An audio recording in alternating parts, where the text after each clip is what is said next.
The highway stretched endlessly before him, a dark ribbon of asphalt cutting through the desolation of the American Midwest. Tom had been trucking for nearly 15 years, long enough to have heard the whispers of strange things that lurked out here in the lonely hours. He had never put much stock in them until tonight. It started with the storm. The rain came down in relentless sheets, turning the road into a slick black mirror. The CB radio, his constant companion, crackled uselessly, reduced to static by the storm's fury. The GPS flickered, struggling to hold a signal. Tom squinted through the windshield, gripping the wheel tighter as his 18-wheeler fought the wind. A sign loomed out of the darkness, weathered and barely legible. Rest stop, 2 miles. He didn't need the rest, but the storm was too fierce to keep going. A cup of bad coffee and a chance to wait out the worst of it seemed like a good idea.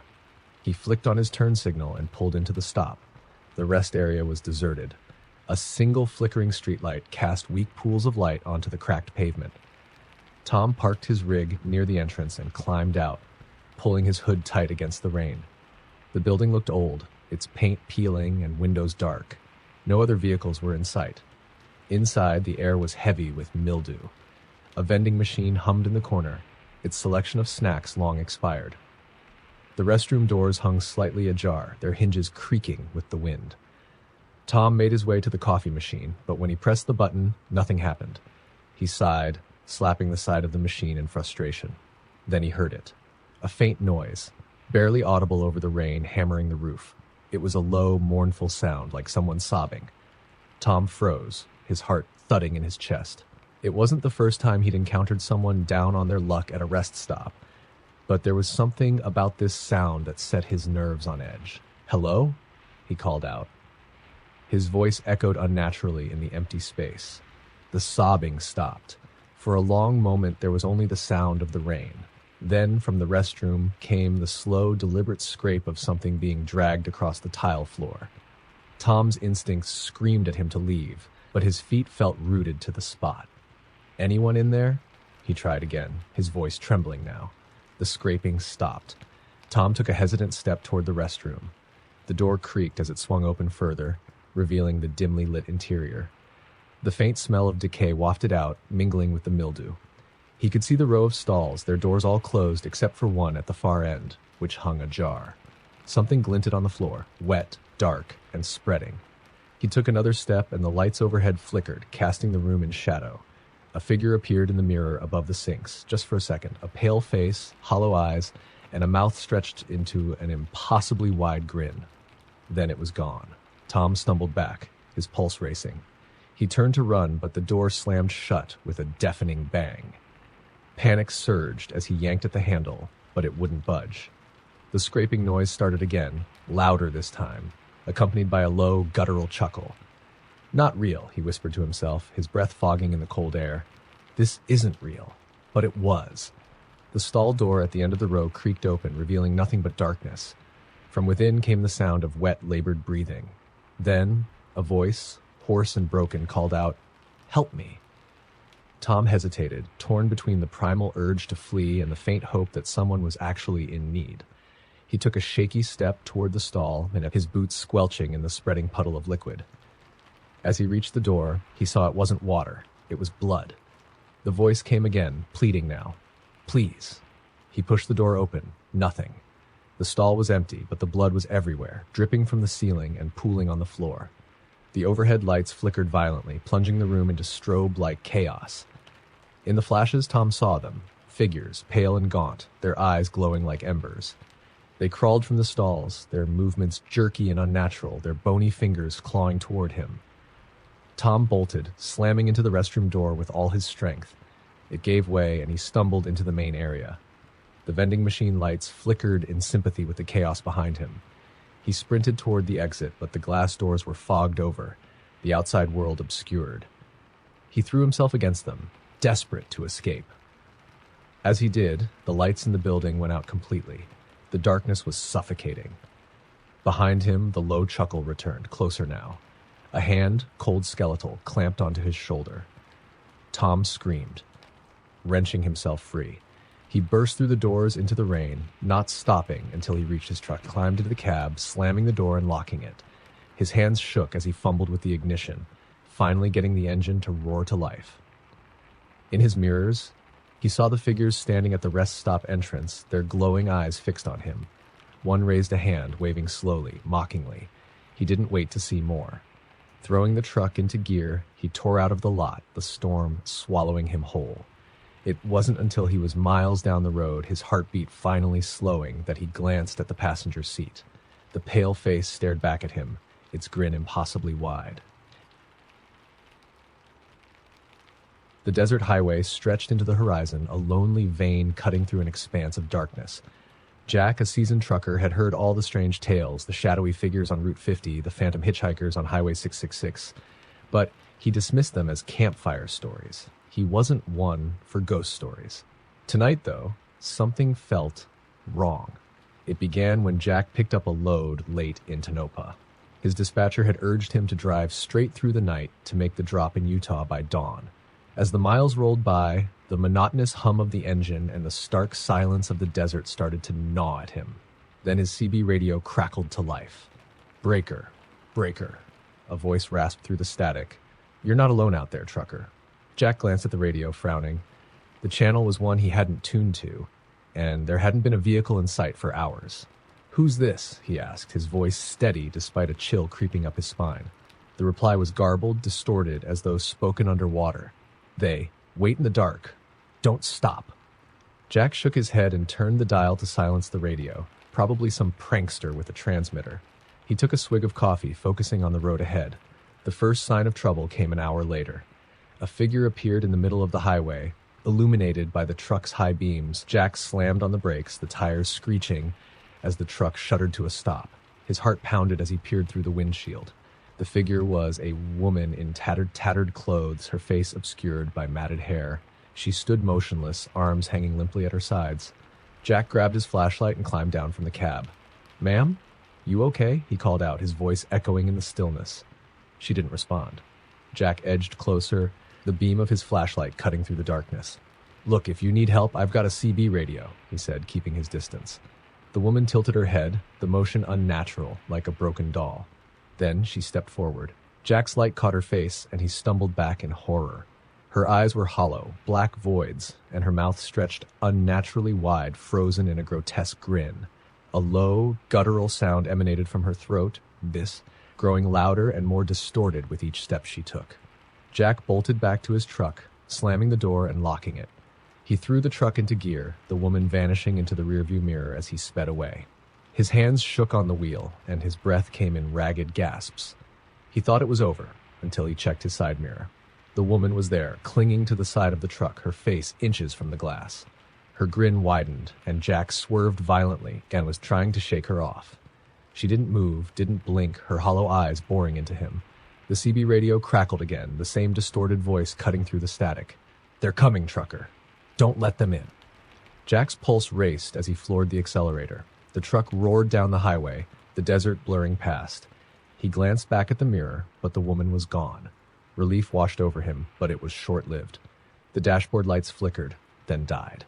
The engine sputtered and the truck coasted to a stop. Jack sat in stunned silence, gripping the wheel. The only sound was the wind howling across the empty desert. A soft tapping broke the silence. Jack turned his head slowly toward the passenger window. A hand, pale and skeletal, was pressed against the glass. The tapping grew louder, more insistent.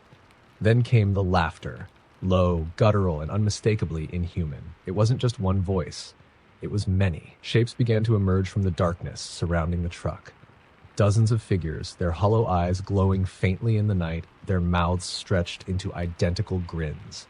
They clawed at the windows, their laughter rising to a deafening cacophony. Jack scrambled for his phone, but the screen was dead. He reached for the keys, twisting them frantically, but the engine refused to start. The truck began to shake as the figures pounded on the cab, their laughter now a chorus of madness. Then, as suddenly as it began, the noise stopped. The figures were gone. The truck's lights flickered back to life, and the engine roared to life as if nothing had happened. Jack didn't wait to question it. He floored the accelerator, the truck tearing down the highway. Hours later, as dawn broke over the horizon, he rolled into a truck stop, his nerves shot. He parked and stumbled out of the cab, his legs trembling. Inside, The diner was warm and bustling with other truckers. He collapsed into a booth, grateful for the company of the living. A waitress approached, setting a coffee down in front of him. "Rough night?" she asked. Jack nodded, not trusting himself to speak. The waitress leaned in closer, her voice dropping to a whisper. "You didn't stop out there, did you? On that stretch of road?" Jack froze. "Why?" he croaked. She straightened, her face pale. "Because those who stop don't make it back." The rain lashed against the windshield of Mike's rig as he navigated a desolate stretch of highway through the Appalachian Mountains. His delivery schedule was tight, and this route shaved hours off the trip, but it was also notorious among truckers. The road was narrow, winding, and cloaked in shadow. Locals called it Dead Man's Hollow, a name spoken in hushed tones at truck stops. Mike didn't believe in ghost stories, but tonight the darkness felt heavier. His headlights barely pierced the fog curling through the trees. The CB radio was silent. No other drivers were on this route. The thought of being completely alone out here was unsettling. That's when he saw the car. It was parked on the shoulder, its hazard lights blinking weakly in the rain. Mike slowed, instinctively scanning for any sign of someone in distress. As his rig rolled past, he caught sight of a figure standing by the car. A woman, her clothes soaked, waving frantically. She was pale, her face obscured by long, dark hair plastered to her skin. Mike pulled over, grabbing his flashlight before stepping out. The rain was icy, soaking him to the bone within seconds. "Ma'am, you okay?" he called out, shining his light toward the car. The woman didn't respond. She stood motionless now, her arms still raised in a gesture that seemed frozen in time. Mike hesitated. Something about her was off. Her stillness, the unnatural angle of her head. "Do you need a ride?" he asked, taking a cautious step forward. Her head snapped toward him with a sickening crack, and she let out a low, guttural moan. Mike froze, his breath catching in his throat. Her eyes, wide, black, and unblinking, locked onto his. The moan grew louder, more distorted, reverberating in his skull. Without another word, he turned and bolted back to his truck. As he climbed into the cab and slammed the door, he glanced in the mirror. She was standing in the middle of the road now, her face illuminated by his brake lights. She was smiling, a wide, unnatural grin that split her face from ear to ear. Mike threw the truck into gear and sped off, his tires kicking up water and gravel. His hands trembled on the wheel, but he didn't dare look back. For a few miles, the road was empty again, the rain the only sound. He began to convince himself it was just his imagination, the stress of the long haul, getting to him. But then he noticed something strange. The headlights behind him. They had appeared out of nowhere, close and glaringly bright, illuminating the interior of his cab. Mike squinted into the rearview mirror. It was a car, speeding up to tailgate him. The driver flashed their high beams, blinding him. Annoyance replaced his fear. "Idiot," he muttered, honking his horn in frustration. The car swerved erratically, its headlights veering from side to side. Mike's annoyance turned to dread as the vehicle sped up, coming alongside his rig. He glanced out the side window. The same woman was behind the wheel. Her wet hair clung to her face, and that same grotesque smile stretched across her lips. She stared at him, unblinking, her hands gripping the wheel tightly. Then the car wasn't there anymore. It vanished into thin air. Mike slammed on the brakes, his truck skidding on the slick road. He pulled to the shoulder, his chest heaving as he tried to catch his breath. Rain pounded on the roof of the cab, but inside, everything was deathly silent. He reached for his CB radio, his voice shaky. "Breaker, breaker. Anyone out there?" Static. Then a voice, distorted and crackling, came through. "She's still with you, driver." Mike's blood ran cold. "Who is this? What do you mean?" The radio cut out, replaced by faint laughter, soft at first, then growing louder until it filled the cab. Mike's headlights flickered and the truck's engine sputtered. The laughter stopped abruptly, leaving only the sound of the rain. And then he heard it, a tapping on the passenger side window. Mike turned his head slowly. The woman was there, her face pressed against the glass, her black eyes staring straight into his. Her grin widened as her hand slid down the window, leaving streaks of red behind. "Leave me alone!" Mike screamed, fumbling with the ignition. The truck roared to life, and he hit the gas, the rig lurching forward. He didn't stop, didn't look back. The image of her face burned into his mind. Hours later, he pulled into a brightly lit truck stop, his body trembling from exhaustion and fear. Inside, he found a group of drivers and recounted his encounter. They listened in silence, their faces grim. One of the older truckers nodded slowly. "You saw her," he said. "They call her the Lady of the Hollow. Legend says she died in a wreck on that road years ago, waiting for someone to stop and help her. But if you do, you don't make it out alive." Mike stared at him, his mouth dry. "But I didn't stop. I kept going." The trucker's expression darkened. Sometimes that doesn't matter. Once she's seen you, she doesn't let go. The lights in the truck stopped flickered, and outside, Mike thought he saw a figure standing by his rig, her smile gleaming in the rain. The snowstorm had rolled in faster than Dan expected, transforming the quiet mountain highway into a treacherous labyrinth of ice and shadow. His 18-wheeler crawled along at a painful pace, the wipers struggling to clear the blinding white flakes from his windshield. He had hauled freight through every kind of weather over the years, but something about this storm felt different, ominous. The road wound tightly along the edge of a steep ravine, the guardrails barely visible under layers of snow. Dan glanced at the GPS. The next rest stop wasn't for another 20 miles. The thought of pulling over and waiting out the storm was tempting, but he knew the icy temperatures would turn his diesel into sludge if he shut the engine off. He had no choice but to press on. Then he saw it, a dim glow ahead cutting through the storm. At first, Dan thought it was another vehicle, maybe a snowplow, but as he got closer, he realized it wasn't moving. It was a small building, a diner, its neon open sign flickering weakly through the blizzard. Relief washed over him. A hot coffee and a break from the relentless storm sounded like heaven. He pulled his truck into the lot, noticing how pristine the snow was, no tire tracks, no footprints. Odd, but he chalked it up to the storm covering them quickly.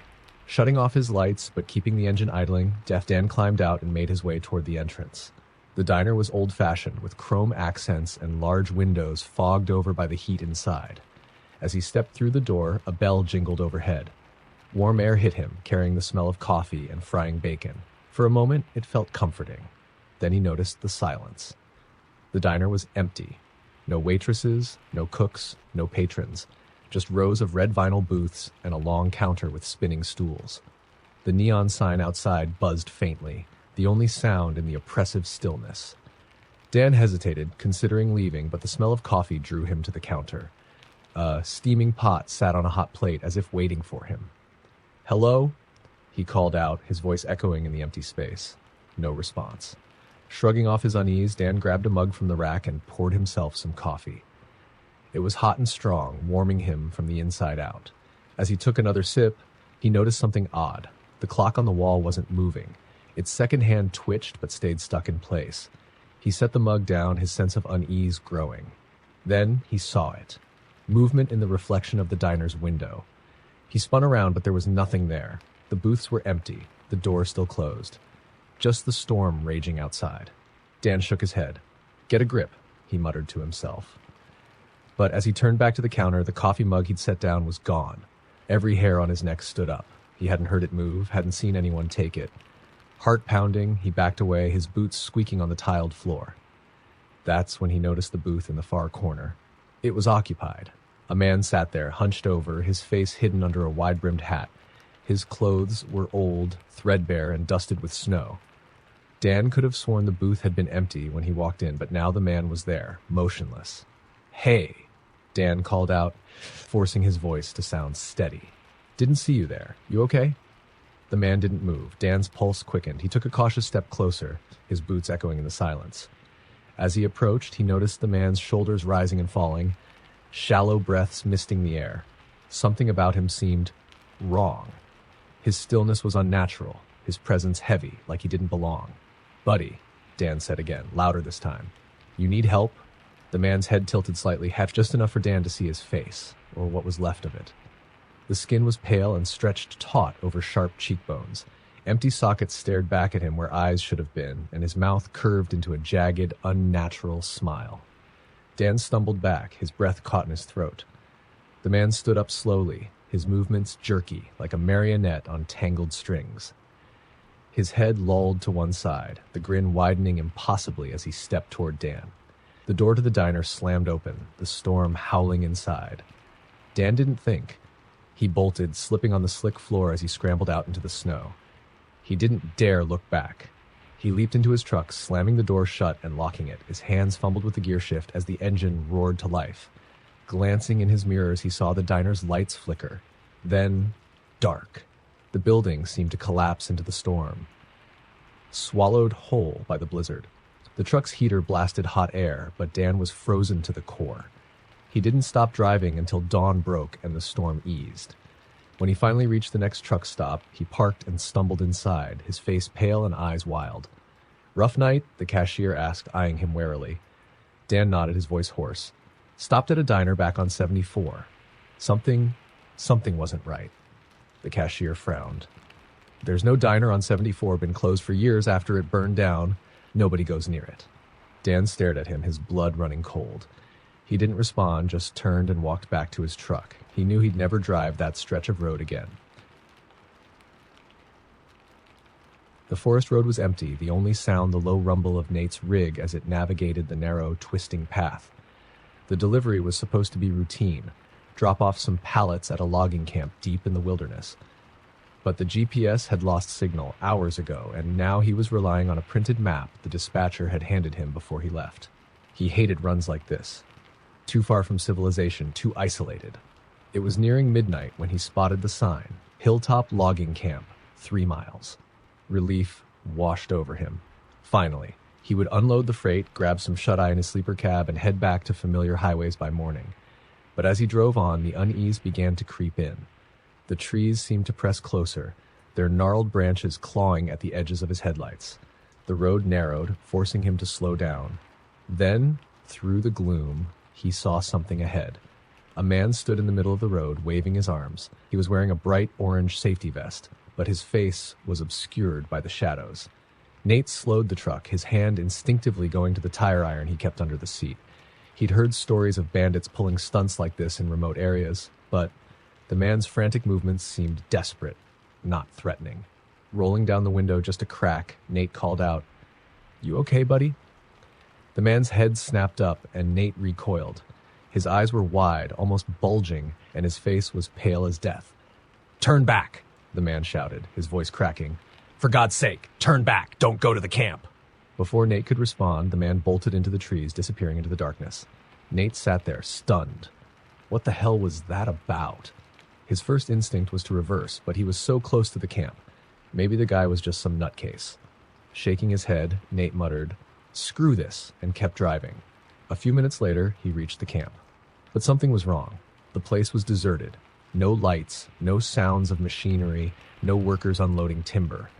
The logging equipment was there, trucks, bulldozers, and sawmills, but they sat abandoned, covered in a thin layer of frost. Nate parked the rig and climbed down, his boots crunching on the gravel. The silence was oppressive, broken only by the distant rustle of the trees. "Hello?" he called out. His voice echoed back at him, but there was no answer. He walked toward the main office, a small cabin with a light flickering weakly above the door. The wooden steps creaked as he climbed them. The door was ajar, swaying gently in the wind. Pushing it open, Nate stepped inside. The room was a mess. Papers were strewn everywhere, chairs overturned, and a faint metallic smell hung in the air. He noticed a coffee cup still sitting on the desk, the liquid inside frozen solid.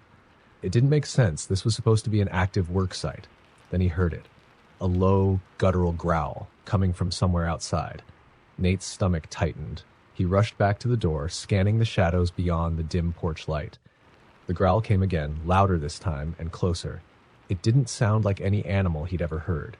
It was too deep, too deliberate. Something moved at the edge of the tree line. A figure stepped into the light, and Nate's breath caught in his throat.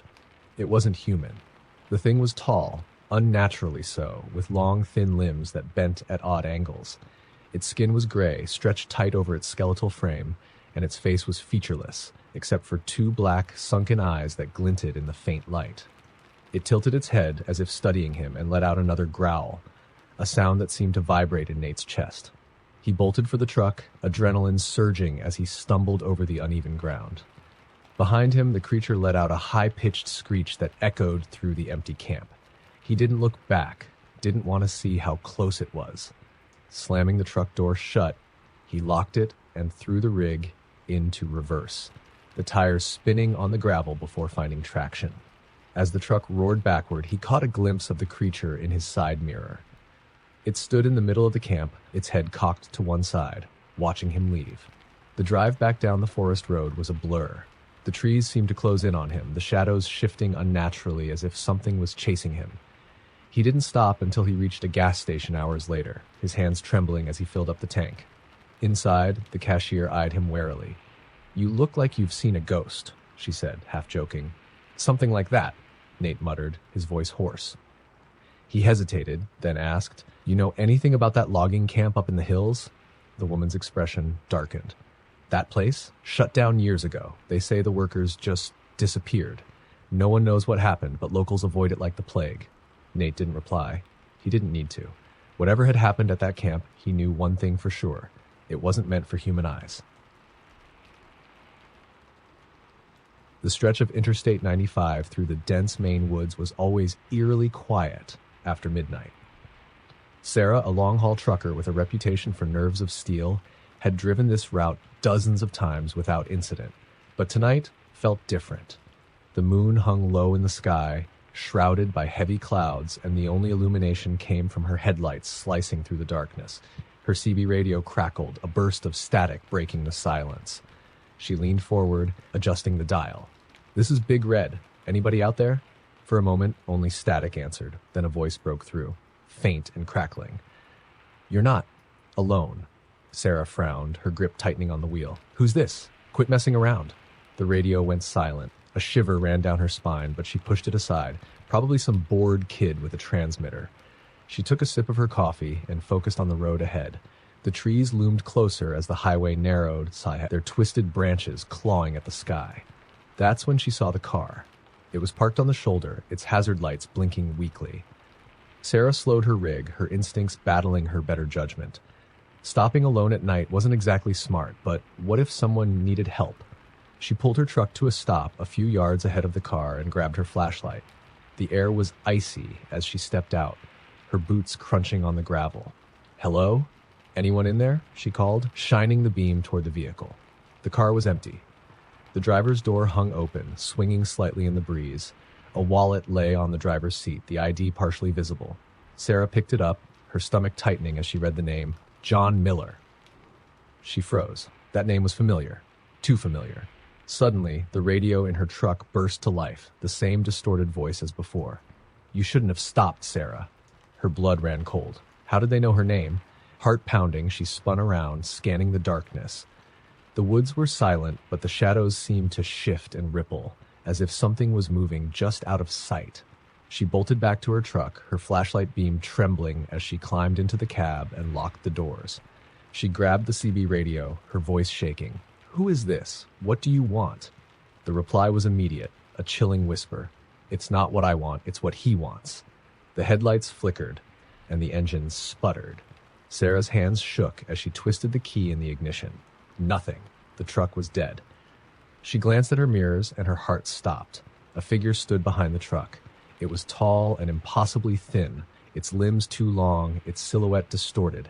It didn't move, didn't breathe, but she felt its gaze boring into her. Her hands scrambled for her phone, but the screen remained stubbornly black, refusing to turn on. The figure began to move, its gait unnatural, its limbs bending in ways they shouldn't. It reached the driver's side door and stopped, its face inches from the window. Sarah stared, frozen in terror. The thing's face was pale and featureless, except for its eyes, black, endless voids that seemed to swallow the light. It tilted its head, and she swore it was smiling. A loud bang shattered the moment as something hit the passenger side window. Sarah screamed, whipping her head around. Another figure, identical to the first, was clawing at the glass, its fingers leaving deep, jagged scratches. The truck began to shake as more figures emerged from the darkness surrounding the cab. They banged on the doors, the windows, their distorted faces pressing against the glass. The radio crackled again, the whisper turning into a low, guttural growl. "You can't leave, Sarah." Desperation took over.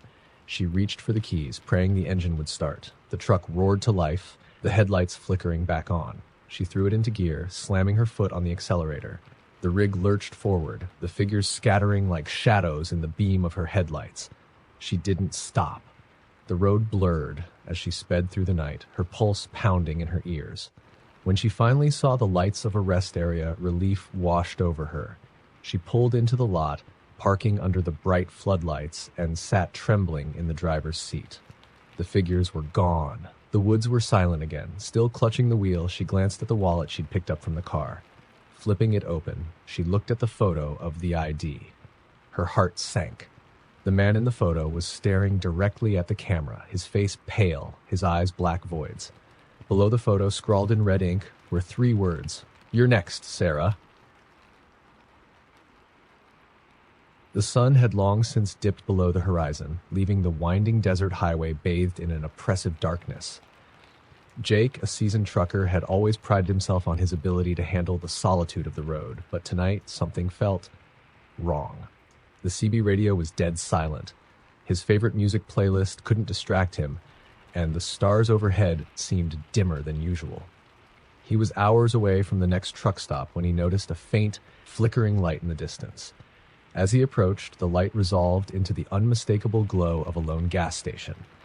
The pumps looked ancient, their faded paint peeling, and a weathered sign above the station read, "Last Chance Fuel." Jake debated passing it. His fuel gauge showed he had enough to make it to the next stop, but the eerie silence of the road gnawed at him. Maybe a quick coffee and a break would shake off the unease. Pulling his rig into the gravel lot, he parked near the pumps and climbed out. The air was heavy, carrying the faint scent of rot. He pushed open the creaky glass door to the station, the bell overhead jangling weakly. Inside, the fluorescent lights buzzed, flickering occasionally. The aisles were filled with dusty shelves stocked with outdated products. Behind the counter sat an old man, his face leathery and thin, eyes sunken deep into his skull.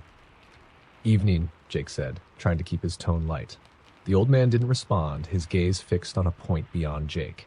The silence stretched on until Jake cleared his throat. "Coffee?"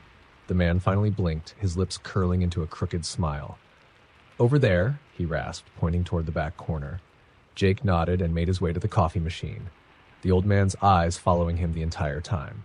The machine sputtered and hissed, dispensing a thick, tar-like liquid into his cup. As Jake reached for the sugar packets, he noticed something on the wall nearby, a bulletin board plastered with missing persons flyers. There were dozens of them, all truckers. Jake felt his stomach tighten. Many of the photos were faded, the faces staring back at him frozen in time, their smiles unsettling in the dim light. Beneath the flyers, a handwritten note read, "Beware the hitchhiker." "What's this about?" Jake asked, turning back toward the counter. The old man's smile widened, revealing yellowed teeth. "You'll see," he said cryptically. Before Jake could press further, the lights flickered, plunging the station into momentary darkness. When they came back on, the old man was gone. "Hello?" Jake called out, his voice echoing in the empty station. There was no reply. Uneasy, Jake decided it was time to leave. He grabbed his coffee, hurried back to his rig, and climbed into the cab. As he started the engine, the hair on the back of his neck stood up. Something felt off. The night seemed darker, the desert quieter. He glanced in his side mirrors, half expecting to see the old man, but the lot was empty. Shaking his head, Jake pulled onto the highway. He tried to focus on the road ahead, but the image of the missing person's flyers lingered in his mind. 20 miles passed before he saw her. She was standing on the side of the road, her figure illuminated by his headlights. A young woman in a tattered dress, her hair wild and windswept. She raised one arm, signaling for a ride. Jake's first instinct was to keep driving. He'd heard enough horror stories about picking up hitchhikers, but as his truck rumbled past, he caught a glimpse of her face in the rearview mirror. She looked terrified. Jake's foot hesitated on the gas. Maybe she'd been stranded, or worse, attacked. Against his better judgment, he slowed the truck and came to a stop. She approached quickly, climbing into the passenger seat without a word. "Thanks," she said softly, her voice barely audible. Jake glanced at her. Up close, her face was pale, her eyes shadowed with exhaustion. "You okay? What are you doing out here?" She didn't answer right away, staring out the windshield instead. "Running," she whispered. "From what?" Jake asked, a chill creeping into his voice. Her gaze turned to him, her eyes glassy and unfocused. "You'll see." The truck's headlights flickered and the engine sputtered. Jake cursed, gripping the wheel tightly. "What the hell?" he muttered, trying to steady the rig. When he glanced at the passenger seat again, It was empty. His heart stopped. The hitchhiker was gone. Jake slammed on the brakes, the truck screeching to a halt in the middle of the highway. He scrambled to check the sleeper cab on the side of the road. Nothing. She had vanished into thin air. Then a voice came from the CB radio, distorted and low. "You shouldn't have stopped." Jake froze. The same words repeated over and over, growing louder and more menacing. Outside, the darkness seemed to ripple, shapes moving just beyond the reach of his headlights. And then he saw them. Figures lined the road on either side, dozens of them, their faces pale and their eyes hollow. Each figure resembled one of the truckers from the flyers at the gas station. They stood motionless, staring at his rig, their mouths curling into twisted grins. The hitchhiker appeared among them, her tattered dress billowing in an unseen wind. She raised her hand and pointed at him. The radio crackled again. "Run!" Jake didn't hesitate. He floored the gas, the truck lurching forward, its headlights illuminating the figures as they lunged for the cab. Their hands clawed at the doors, their faces pressed against the windows, but Jake didn't stop. He drove until the first light of dawn, the highway stretching endlessly ahead. When he finally reached a populated rest area, he pulled in and stumbled out of the truck. His hands shook as he lit a cigarette, trying to steady his nerves. Another trucker approached, noticing his disheveled state. "You see her?" the man asked, his voice low. Jake looked up, his eyes wide. "What?" "The hitchhiker," the man said grimly. "She's been haunting this road for years. Those who stop, they never make it out." Jake didn't respond. He knew one thing for sure. He'd never drive that stretch of highway again. The night was calm, the highway stretching out into the abyss of darkness. Tom, a trucker with a decade of experience, was hauling a refrigerated load through the Appalachian Mountains. The only sound was the hum of his engine and the occasional crackle of the CB radio. The isolation was nothing new to him, but tonight carried a weight he couldn't quite explain. A sharp crack broke his concentration. A pothole, he assumed, but the sudden jolt had his nerves on edge. Glancing in his side mirror, Tom noticed something odd. A figure standing on the shoulder of the road, barely illuminated by his taillights. It was just standing there, motionless. Tom shook his head. Probably some drunk or someone who'd broken down, but why would they be out here, in the middle of nowhere? He dismissed it and kept driving. About 20 minutes later, it happened again. This time the figure was closer, standing on the edge of the road directly in the path of his headlights. Tom's stomach churned. It was the same silhouette, tall, unnervingly thin, with long, spindly arms hanging at its sides. He slammed the brakes, the truck skidding slightly before coming to a halt. The figure didn't move. Tom stared at it through the windshield, his hands gripping the wheels so tightly his knuckles turned white. "What the hell?" he muttered. Slowly, he reached for the flashlight he kept under the seat and opened the door. The cold mountain air hit him as he stepped out, his boots crunching on the gravel. "Hey!" he called, shining the beam of light at the figure. It was gone. Tom's breath fogged in the chill as he scanned the road and surrounding forest. Nothing. He climbed back into the cab, locking the doors behind him. His pulse pounded in his ears as he started the truck again. "Get a grip," he muttered to himself. "Just your mind playing tricks." But as the miles rolled by, the sense of unease grew. He kept checking his mirrors, half expecting the figure to appear again. And then it did. This time, it wasn't outside. Tom saw it in his rearview mirror, sitting in the sleeper cab. His heart stopped, his body frozen in terror. The thing had no face, just smooth, pale skin where features should have been. Its long arms stretched toward him, the fingers impossibly long and claw-like. With a shout, Tom swerved the truck, narrowly avoiding the guardrail. He slammed to a stop on the shoulder, jumping out and running several yards up the road before daring to look back. The truck sat there, its lights casting long shadows across the pavement. The cab was empty. Tom's hands trembled as he fumbled for his phone. No signal. Of course, he paced, trying to steady his breathing, his mind racing with explanations. Exhaustion? A hallucination? He wasn't one to believe in ghosts or monsters, but this was different. After a few minutes, he cautiously approached the truck, peering into the cab. It was exactly as he'd left it, empty. Gathering his courage, he climbed back in, his heart still pounding. "Just get to the next stop," he told himself. "You're losing it." He drove for another hour without incident. The forest gave way to open fields, and the moonlight bathed the landscape in a cold glow. He began to convince himself it had all been a stress-induced nightmare. Then, he heard it, a faint scratching sound coming from behind him. Tom's blood ran cold. Slowly, he reached for the knife he kept in the door pocket, his eyes flicking to the mirror. The sleeper cab was dark, but he could make out the faint outline of something moving. The scratching grew louder, more frantic, like nails on metal. His breathing quickened as he tightened his grip on the knife. "Who's there?" he shouted, his voice cracking. The scratching stopped. Silence filled the cab, oppressive and suffocating. Then a voice, low, guttural, and dripping with malice, whispered in his ear, "You can't escape." Tom screamed, slamming the brakes and jumping out of the truck once more. This time, he didn't stop running until he reached the lights of a roadside diner a mile down the road. Bursting through the door, he collapsed into a booth, gasping for breath. The waitress approached cautiously. "You okay, mister? You look like you've seen a ghost." Tom couldn't bring himself to explain, and instead he sat there, staring out the window at the empty highway, dreading the long walk back to his truck. When the waitress returned with coffee, she noticed the deep scratches on his arms and the look of pure terror in his eyes. "You're not the first trucker to come through here like this," she said quietly, setting the cup down. "This road's different. People see things, hear things. Some don't make it back." Tom never finished his coffee.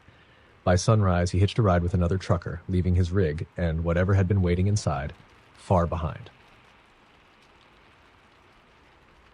The rain was relentless, pounding against the windshield of Ben's rig as he navigated a desolate stretch of Louisiana backroads. His usual route had been closed due to flooding, forcing him to take this detour. The dispatcher had warned him that it was rarely used, but Ben didn't care. He was on a tight schedule, and stopping wasn't an option. The headlights barely cut through the curtain of rain, illuminating only a few feet ahead. The trees lining the road seemed to loom closer, their skeletal branches clawing at the truck as if trying to pull it into the darkness. The GPS signal was long gone, and the CB radio emitted nothing but static. He was alone, or so he thought. Around a bend, the figure appeared. Ben slammed on the brakes, the rig skidding to a stop mere feet from the person standing in the middle of the road. They didn't flinch, didn't move, even as the roar of the truck's engine echoed in the storm. The figure wore a hooded raincoat, the yellow fabric slick with water. Their face was hidden, head tilted downward. Ben rolled down the window slightly, the rain immediately soaking the interior. "Hey, you okay?" he shouted over the storm. The figure slowly raised a hand, pointing down the road. It was a jerky, unnatural motion, as if their joints didn't work properly. Ben hesitated, his gut telling him to hit the gas and get the hell out of there. But something about the way they stood, limp and almost defeated, gnawed at his conscience. "Need a lift?" he asked reluctantly. The figure nodded once, stiffly, and began to walk toward the passenger side. Ben unlocked the door, watching in his side mirror as they climbed into the cab. Water pooled on the seat as the figure settled in, still not speaking. "You're lucky I saw you," Ben said, trying to break the tension. "What are you doing out here in this weather?" No response. The hood obscured most of their face, but from the corner of his eye, Ben could see pale, grayish skin. His unease deepened. "Where you headed?" he asked, his voice shaky. The figure slowly turned their head toward him. From beneath the hood came a single word, whispered yet somehow cutting through the noise of the storm. "Home." Ben nodded nervously, shifting the truck into gear. "Okay, just tell me where to stop." The silence in the cab was suffocating. Every now and then, Ben glanced at his passenger, but the hood remained pulled low and they didn't move. The rain seemed to intensify, thunder rumbling in the distance. Then the smell hit him. It was faint at first, but soon it became overpowering, a sickly sweet stench of rot and decay. Ben gagged, covering his nose with one hand. "Jesus, did you step in something?" he asked, half joking. The figure didn't respond. Ben's unease turned to dread. His eyes darted to the rearview mirror, and his breath caught in his throat. The road behind him was gone, swallowed by an inky black void that seemed to pulse and writhe. He glanced at the passenger seat, and his stomach dropped. The figure was no longer sitting. They were crouched, their back arched at an unnatural angle, their face still obscured by the hood. The smell grew worse, and Ben swore he heard faint whispers, like 100 voices speaking in unison. "Get out!" he shouted, slamming the brakes. The truck skidded to a halt, but the figure didn't move. Ben threw open his door and jumped out, the rain immediately soaking him to the bone. He turned to the passenger side, wrenching the door open. The seat was empty. His heart pounded as he backed away, his boots splashing in the mud. Suddenly, the whispers grew louder, surrounding him, coming from everywhere and nowhere. He spun around, searching for the source, but the rain made it impossible to see. Then he saw them. Figures, dozens of them, emerging from the woods on either side of the road. Each one wore a hooded raincoat, their faces hidden, their movements jerky and unnatural. They formed a circle around him, their whispers blending into an unintelligible chant. Ben stumbled back toward his truck, but the figures were already there, their hands clawing at the windows, their faces pressed against the glass. Their hoods slipped back, revealing hollow sockets where eyes should have been, and mouths stretched into grotesque smiles. He climbed into the cab, locking the doors and slamming the truck into gear. The figures clung to the rig as it lurched forward, their nails scraping against the metal, leaving deep gouges. The road seemed endless, the darkness pressing in on all sides. When he finally broke through to a main highway, the rain stopped abruptly. He pulled into a gas station, shaking and drenched, and stumbled inside. The clerk eyed him warily. "You all right, buddy? You look like you've been through hell." Ben didn't answer. He just sat down, his hands trembling as he tried to catch his breath. As the clerk approached with a cup of coffee, he noticed something on Ben's jacket. "Hey," the clerk said, frowning. "What's that?" Ben looked down. A single wet handprint, smeared with mud, was pressed against his shoulder.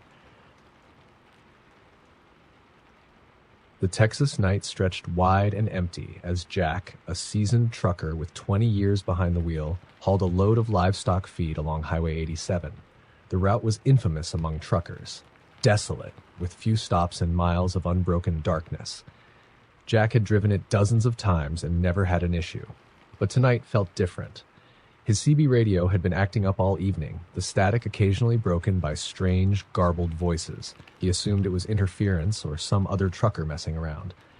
He kept the volume low and focused on the road ahead, the beams of his headlights cutting through the inky blackness. As he rounded a bend, a flash of light caught his eye.